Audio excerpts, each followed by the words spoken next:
Bom dia. Sai um grande, entra uma pequenininha, né? Vamos ver se eu consigo falar melhor que ele, porque ele está ficando muito bom, Caiado, esse nosso afilhado aí. Quero cumprimentar aqui de maneira muito especial o governador Tarcísio de Freitas, meu grande amigo, incentivador, colega, que trabalhamos muito juntos pelo agronegócio quando estivemos no governo passado, no governo do presidente Bolsonaro. Quero aqui também cumprimentar, de maneira muito especial, meu amigo Carlos Fávaro, secretário de Agricultura, Pecuária e Abastecimento do Brasil, que vem aí fazendo um trabalho, ministro, pelo mundo, muito bom. E é isso que a gente precisa, continuar abrindo mercados. Quero cumprimentar o Luiz Carlos Correia Carvalho, o Caio, meu amigo, também parceiro, junto com Marcos Montes, quando estivemos no Ministério, de muitas lutas aí pelo agro brasileiro. Parabéns pelo 22º Congresso. E eu estava passando um filme aqui na minha cabeça. Há quantos congressos quantos congressos eu já participei? Como secretária de Agricultura, depois como deputada federal, como presidente da frente, como ministra e agora como senadora. Então, é um prazer enorme a gente participar desse fórum tão especial que é esse congresso da ABAG. Gilson, CEO da B3, me lembro perfeitamente, eu e o Marcos estivemos aqui, eu acho que na primeira semana, depois que tomamos posse como ministro e secretário executivo, para conversar com você. E olha o tamanho da responsabilidade que nós te colocamos e o que foi feito de lá para cá. Arnaldo Jardim, com o Fiagro, né, Arnaldo? E tudo que aconteceu durante esse tempo em termos de inovação de crédito agrícola. Quero cumprimentar também Jorge Viana, presidente da Apex Brasil, e dizer que a sua responsabilidade é muito grande. É vender o Brasil real, o Brasil, o que nós temos de bom lá fora, porque nós temos muita coisa boa. Mas, infelizmente, nós temos uma narrativa que sai, às vezes, aqui de dentro do nosso país, contra o Brasil lá fora. Meu querido amigo, secretário de Agricultura do Estado de São Paulo, Antônio Junqueira, dizer para você que, parabéns, você e o Chiquinho fizeram um grande trabalho com o CAR.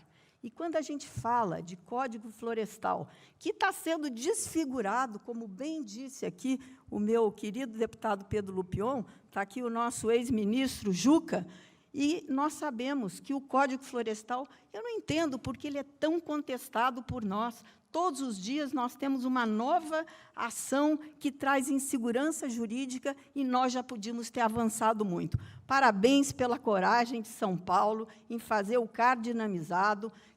Já tem 96% feito e que, governador Caiado, nós temos que fazer nos outros estados brasileiros, no meu Mato Grosso do Sul, no seu Goiás, fazer essa ferramenta tão importante ser utilizada, porque vai ser o maior cadastro do mundo. Mais de 6 milhões de propriedades estão nesse cadastro. Então, parabéns, eu quero parabenizar São Paulo pela coragem e os outros estados que já vieram nessa esteira. Cumprimentar meu querido amigo, meu guru, enfim, meu padrinho, aí eu também tenho padrinho, viu, Pedro?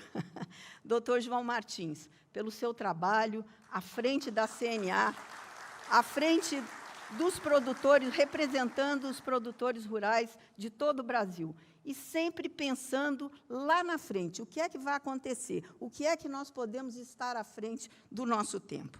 Pedro Lupion, meu querido afilhado, né, pupilo, e eu tenho um prazer enorme de conversar sempre com ele, porque nós temos pautas, ministro Roberto Rodrigues, ministro Turra, importantíssimas hoje, e que nós não podemos ficar o Senado e a Câmara e o Senado. Isso é para o Brasil, e nós temos que nos entender e caminhar para frente para fazer a melhor regulamentação, as melhores leis para o Brasil. Meus amigos, minhas amigas, é um prazer estar aqui hoje na abertura desse congresso, que já tem estrada, uma longa estrada, um caminho de mais de 20 anos.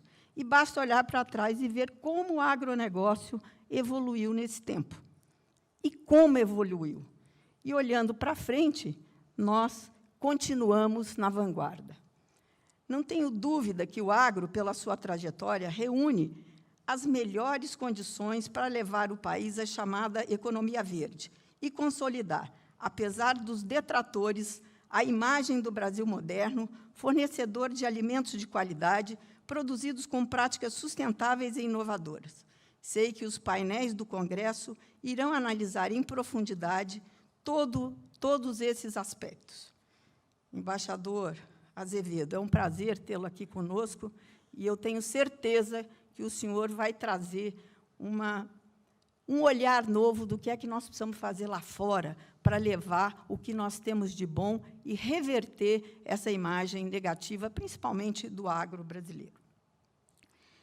Com certeza, a meta urgente é acelerar os programas de rastreabilidade também dos nossos produtos, uma exigência internacional incontornável, sob o meu ponto de vista, ministro Fávaro, inclusive para a ampliação dos nossos acordos comerciais. A caminhar para estabelecer o mercado de carbono no país. Isso é fundamental que a gente comece a tratar desse assunto. O agronegócio é setor capaz de liderar esse processo e mostrar a potência agroambiental que é o Brasil. Mas, falando sobre crédito carbono, realmente nós temos agora que nós temos que mergulhar nesse tema e não deixar que a regulamentação, né, como diz um grande amigo meu lá da roça, mas que é muito sábio, nós não podemos fazer um urubu pensando que estamos fazendo um beija-flor. Então, nós precisamos trabalhar todos esses projetos que nós temos hoje na Câmara e no Senado, para que possamos fazer uma regulação. E aí, presidente Silvia, nós vamos precisar muito da Embrapa. As métricas, meu querido Moretti, as métricas. O agro brasileiro precisa de métricas para a nossa agricultura tropical, e não para a agricultura temperada, que lá nós não vamos ganhar nunca. Então, nós precisamos ter os nossos processos internos, e nós temos capacidade para isso. Os bons resultados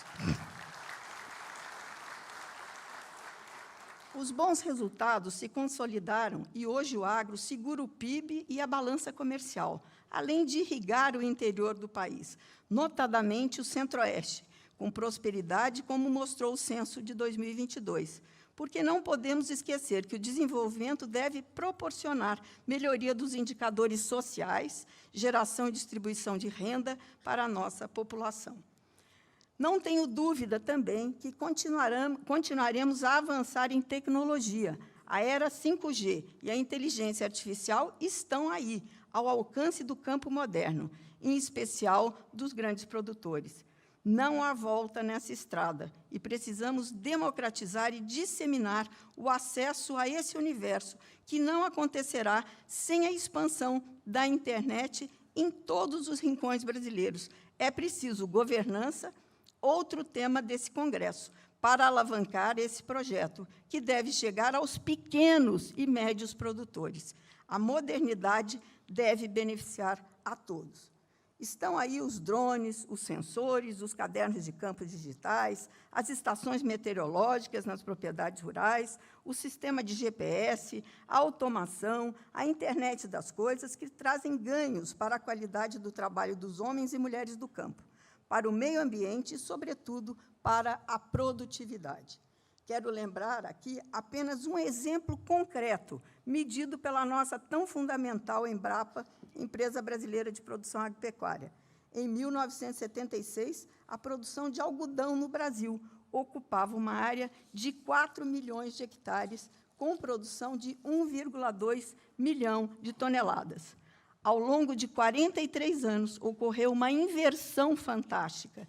Em 2019, a área ocupada pelo plantio de algodão foi reduzida a 1,7 milhão de hectares, enquanto a produção alcançou 4,3 milhões de toneladas. E isso não é privilégio só do algodão, não. Isso está na soja, isso está no milho, isso está em vários produtos da nossa agropecuária. O paradoxo é que, apesar de todas essas conquistas, convivemos com grandes deficiências de infraestrutura e logística, e, mesmo assim, com a falta de estrada, de ferrovias, de hidrovias, de armazéns, falado aqui por alguém que falou aqui antes, armazéns fundamental, ainda mais tendo uma super safra, como a gente vem, ano a ano, fazendo. Esse ano, 315 milhões de toneladas. Se já faltava armazém com 270, imagina hoje com 315. Imagina o que será o ano que vem. Então, nós temos que realmente trabalhar a infraestrutura com muito afinco e com muita dedicação para que o crédito possa chegar aos nossos produtores rurais. Nós criamos, com a ajuda da Embrapa, a agricultura tropical das super-safras, os biocombustíveis, como aqui já foi falado pelo Caio, os bioinsumos, o Plano ABC, a integração lavoura-pecuária e floresta, para citar só algumas das iniciativas sustentáveis de sucesso. Mas ainda somos reféns do atraso. E muito desse atraso deve-se a inaceitáveis travas regulatórias que persistem pela irracionalidade e equívocos ideológicos, que, infelizmente, estão sendo alguns renovados. Lutamos quanto à frente do Ministério da Agricultura, e agora está aqui conosco o ministro Fávaro, e pode dar seu testemunho, para destravar o setor. E continuamos a fazer isso no Senado, onde precisamos aprovar o licenciamento ambiental, o projeto que sou relatora, a modernização do registro de pesticidas, uma lei de 30 anos atrás, iniciativas ainda combatidas por quem não acredita na ciência à base de fake news. E pode parecer incrível, mas eu quero finalizar minha breve fala alertando que precisamos hoje, 11 anos depois de sua vigência, continuar a defender o nosso Código Florestal, como aqui muito bem colocou o Pedro Lupion. Esforço de tanta gente, ministro Roberto Rodrigues, para produzir um consenso. Enfim, precisamos produzir alimentos e matérias-primas em quantidade e qualidade suficiente para abastecer o crescente mercado consumidor, recuperando áreas degradadas.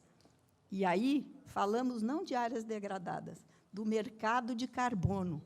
É muito mais importante falar no mercado de carbono do que nas áreas degradadas, porque elas vão fazer com que esse mercado flua.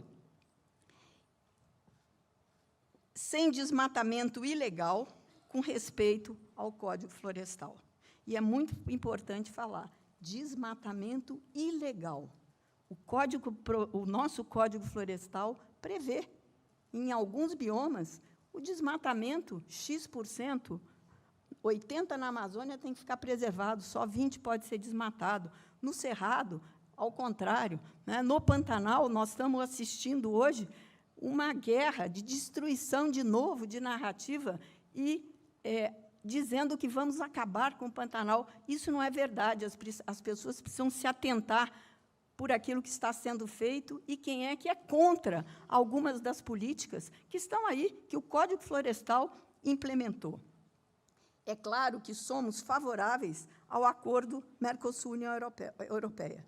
Eu estava lá em Bruxelas, quando fechamos esse acordo, depois de 20 anos de tratativas diplomáticas. Mas estamos todos acompanhando agora as novas exigências, algumas descabidas, que a Europa tenta nos impor. E precisamos dar respostas à altura, se necessário, invocando o princípio da reciprocidade. Fiquemos alertas. Obrigado e um ótimo congresso a todos.